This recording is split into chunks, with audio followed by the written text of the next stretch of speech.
आज के इस वीडियो में एजुकेशन एंड सोसाइटी में हम जिस टॉपिक पर बात करने वाले हैं pedagogical and curricular imperatives for the promotion of inclusion की समावेशन को बढ़ावा देने के लिए शैक्षणिक और पाठचर्या अनिवार्यताएं। मतलब है कि किस तरह से पेडागोजिकल एंड करिकुलर इम्परेटिव्स की पेडागोजी और करिकुलम के माध्यम से इंक्लूजन को और ज़्यादा बढ़ावा दिया जा सकता है और ज़्यादा प्रमोट किया जा सकता है। तो करिकुलम पाठचर्या और पेडागोजी की किस तरह से उस पाठचर्या जो है, जो करिकुलम है, उसको बच्चों तक पहुंचाना है, क्या क्या तरीके हो सकते हैं, क्या क्या मेथड्स हो सकते हैं कि जो कंटेंट है वो बच्चों को समझाया जाए, पढ़ाया जाए, किस तरह से उनको बताया जाए। तो हम वीडियो को शुरू करते हैं और सबसे पहले हम बात करते हैं curricular imperatives for the promotion of inclusion की समावेशन को बढ़ावा देने के लिए पाठचर्या अनिवार्यताएं कि किस तरह की पाठचर्या होनी चाहिए जिससे जो इंक्लूजन है उसको और ज्यादा बढ़ावा दिया जा सकता है। सामान्य बालकों के समान असमर्थ बालकों के लिए भी समान शिक्षा कार्यक्रम, पाठ सहगामी क्रियाएं और अन्य कार्यक्रमों का आयोजन किया जाना चाहिए। जब हम इंक्लूसिव एजुकेशन की बात करते हैं तो जिस तरह से जो नॉर्मल बच्चे हैं, सामान्य बच्चे हैं, उनके लिए एक्टिविटीज ऑर्गेनाइज की जाती है, प्रोग्राम ऑर्गेनाइज किए जाते हैं, तो बिल्कुल उसी तरह से जो स्पेशल बच्चे हैं इनके लिए भी एक्टिविटीज जो है जो प्रोग्राम है ऑर्गेनाइज किए जाए। तो इस तरह की जो करिकुलम होना चाहिए जिसमें स्पेशल और नॉर्मल बच्चे दोनों के लिए जो एक्टिविटीज है, जो प्रोग्राम्स है, उसको उसमें जगह मिलनी चाहिए। Multi level curriculum instruction should be used कि बहुस्तरीय पाठ्यक्रम अनुदेशन का प्रयोग किया जाना चाहिए।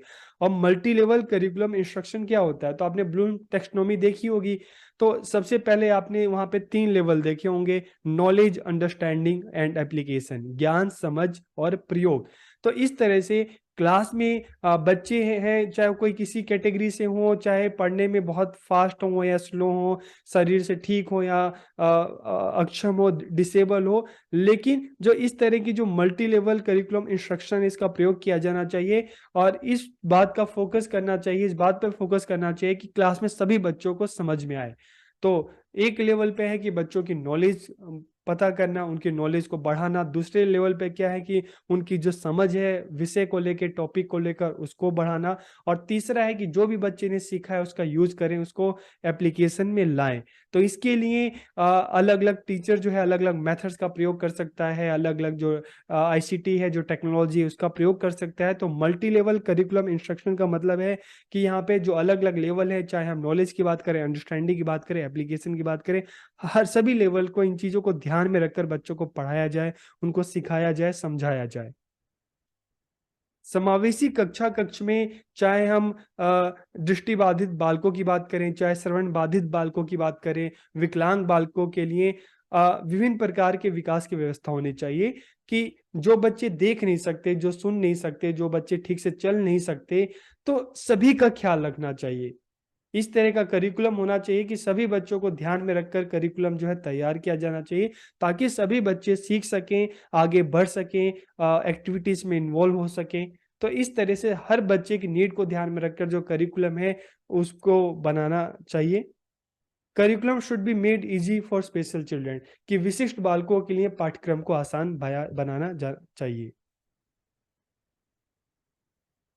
उन्हें अधिगम कौशल और व्यावसायिक कौशल प्रदान करने की व्यवस्था की जानी चाहिए कि करिकुलम में ये चीज भी होनी चाहिए, arrangement should be made to provide them with learning skill and vocational skill कि लर्निंग तो बच्चे सीखें, साथ के साथ जो वोकेशनल जो स्किल है वो भी बच्चों की डेवलप हो, ताकि एजुकेशन लेकर जब सोसाइटी में जाएं तो अपने पैरों पर आसानी से खड़े हो सके, उनमें वो कौशल, जो वोकेशनल जो स्किल है वो डेवलप होनी चाहिए। तो एजुकेशन के साथ साथ जो वोकेशनल स्किल है वो भी डेवलप होनी चाहिए। इस तरह का करिकुलम होना चाहिए।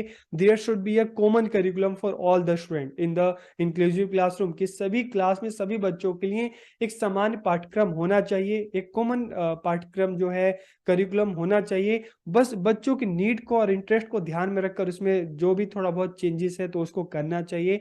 और किस तरह से अलग अलग लेवल से बच्चों को सिखाना है, बच्चों को पढ़ाना है, तो वो टीचर उस हिसाब से प्लान करे कि क्लास में अलग अलग बच्चे हैं, सब सबकी अपनी लर्निंग जो कैपेबिलिटी है सबकी अलग अलग है, तो कि इंडिविजुअल डिफरेंसेस को ध्यान में रखकर किस तरह से जो करिकुलम है वो बच्चों को बताया जाए, बच्चों को सिखाया जाए, बच्चों को समझाया जाए, किन मेथड्स का प्रयोग किया जाए, तो इन चीज़ों को ध्यान में रखना चाहिए। फिर हम बात करते हैं pedagogical imperatives for the promotion of inclusion.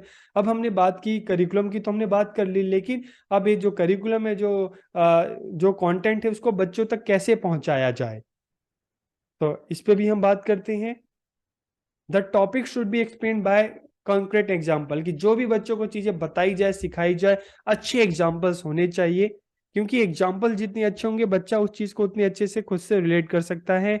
यह सुनिश्चित करना कि विद्यार्थियों और अध्यापकों के बीच संप्रेषण जो हो प्रभावशाली हो, to ensure that communication between student and teacher is effective. Communication जितना इफेक्टिव होगा उतना ही टीचर्स को भी क्लास में मजा आएगा पढ़ाने में, और बच्चों को भी मजा आएगा सीखने में, समझने में।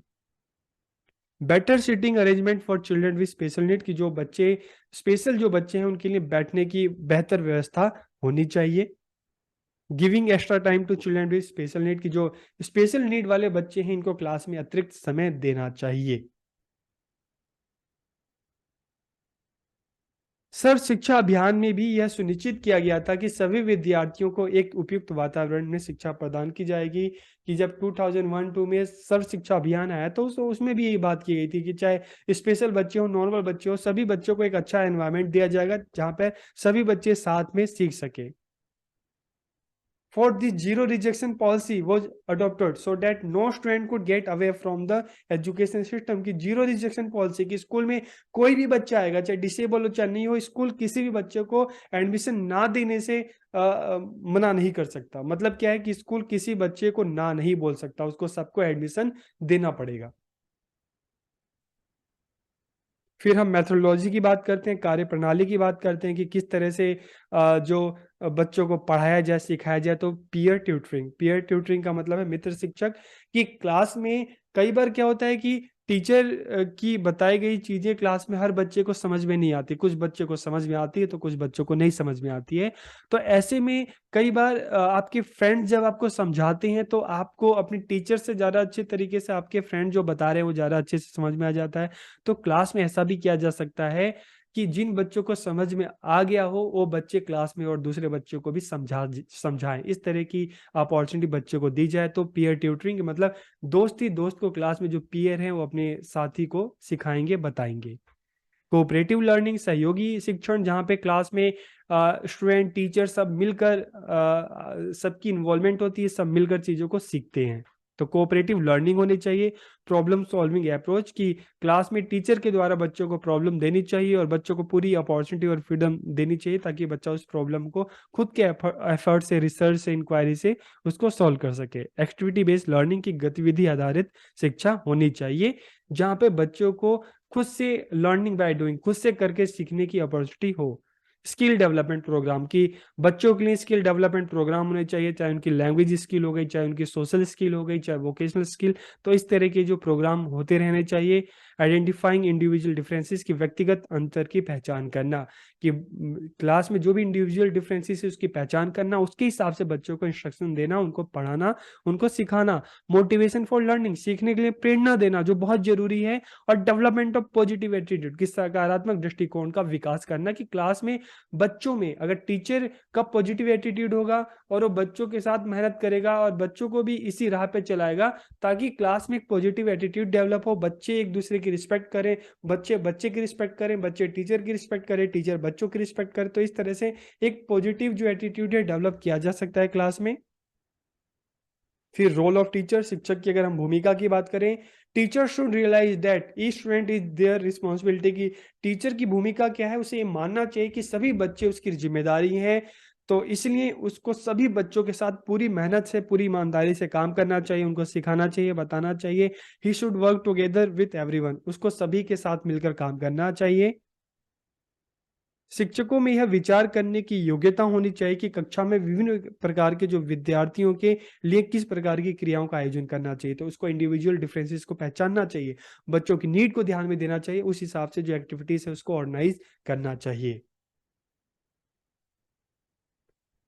शिक्षकों में यह योग्यता होनी चाहिए कि विद्यार्थियों के कौशल, जरूरत और व्यक्तिगत रुचियों का आकलन कर सकें और उनमें आवश्यक कौशलों का विकास कर सकें कि बच्चे की क्या जरूरत है, उसकी क्या नीड है, उसकी क्या इंटरेस्ट है।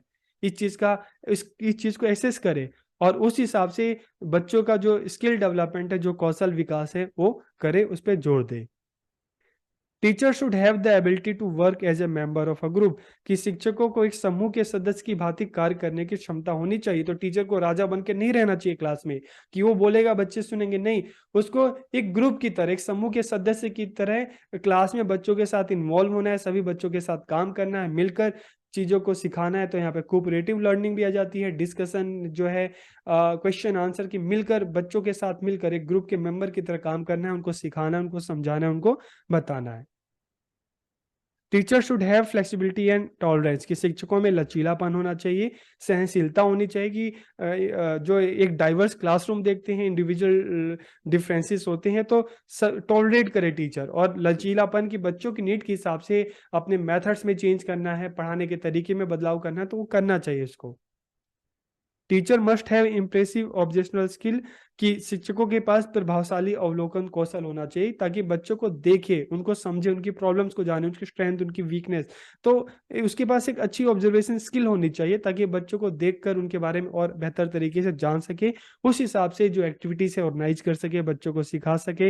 ही should have thorough knowledge of various teaching techniques and their effective use, कि उसे विभिन्न शिक्षण तकनीकों और उनके प्रभाव पूर्ण प्रयोग का पूर्ण ज्ञान होना चाहिए, कि अलग अलग जो टेक्नोलॉजी है उसकी नॉलेज होनी चाहिए और किस तरह से उसका यूज किया जाए वो भी उसको पता होना चाहिए। फिर हम बात करते हैं benefit of pedagogical and curricular imperatives for the promotion of inclusion, कि पेडागोजी और करिकुलम की हम जो बात कर रहे हैं तो इसका क्या बेनिफिट होने वाला है। ठीक है, तो हम उसकी बात करते हैं। All the student in the class benefit from this, कि इससे क्लास में सभी बच्चों को फायदा होगा, बेनिफिट होगा। समावेशी कक्षा में अध्यापक विद्यार्थियों को पढ़ाने के लिए विभिन्न तरीकों का सृजन करता है, अलग अलग तरीके अपनाता है। This inculcates a sense of friendship among the student, की इससे विद्यार्थियों में मित्रता की भावना जागृत होती है एक दूसरे के लिए, टीचर के साथ भी। तो टीचर और स्टूडेंट में एक अच्छी जो रिलेशनशिप है वो बनती है। It develop a positive attitude in the student, की यह विद्यार्थियों में एक सकारात्मक दृष्टिकोण का विकास करता है। एक क्लास में बच्चों का एटीट्यूड पॉजिटिव हो, टीचर का पॉजिटिव हो, तो सीखने में भी बच्चे भी हैं अच्छे तरीके से सीखते हैं, टीचर्स को सिखाने में मजा आता है, बच्चों को सीखने में मजा आता है। बच्चों की जो भी प्रॉब्लम होती है वो टीचर से पूछते हैं और टीचर भी पूरा एफर्ट करते हैं कि नहीं, बच्चे जो है बच्चों को बताना है, सिखाना है। और बच्चे कोई शरारत या शैतानी भी करें तो टीचर क्या करता है कि उनको माफ करता है, टॉलरेट करता है, और टीचर और बच्चे दोनों मिलकर साथ में काम करते हैं, तो दोनों की पूरी इन्वॉल्वमेंट होती है। This creates an effective learning environment in the class, इससे कक्षा में एक प्रभावपूर्ण अधिगम वातावरण का निर्माण होता है। विद्यार्थियों को विभिन्न संसाधन और तकनीकों द्वारा सिखाया जाता है, कि इंक्लूसिव क्लासरूम की बात करें तो अलग अलग संसाधन, अलग अलग तकनीकों के द्वारा विद्यार्थियों को सिखाया जाता है, उनको बताया जाता है। तो आज के इस वीडियो में हमने करिकुलर और जो पेडागोजिकल इम्परेटिव्स की हमने बात की, इंक्लूजन को बढ़ावा देने में, कि किस तरह से समावेशन को, जो भी पढ़ाने के जो तरीके हैं, जो पेडागोजी है और जो करिकुलम है, कि क्या पढ़ाना है, उसको किस तरह से पढ़ाना है, बच्चों की नीड को ध्यान में रखें, इंटरेस्ट को ध्यान में रखें, तो इन तरीकों से किस तरह से इंक्लूजन और समावेशन को बढ़ावा दिया जा सकता है। तो आपको ये वीडियो कैसे लगी कमेंट करके जरूर बताइए। आप सबका बहुत बहुत धन्यवाद।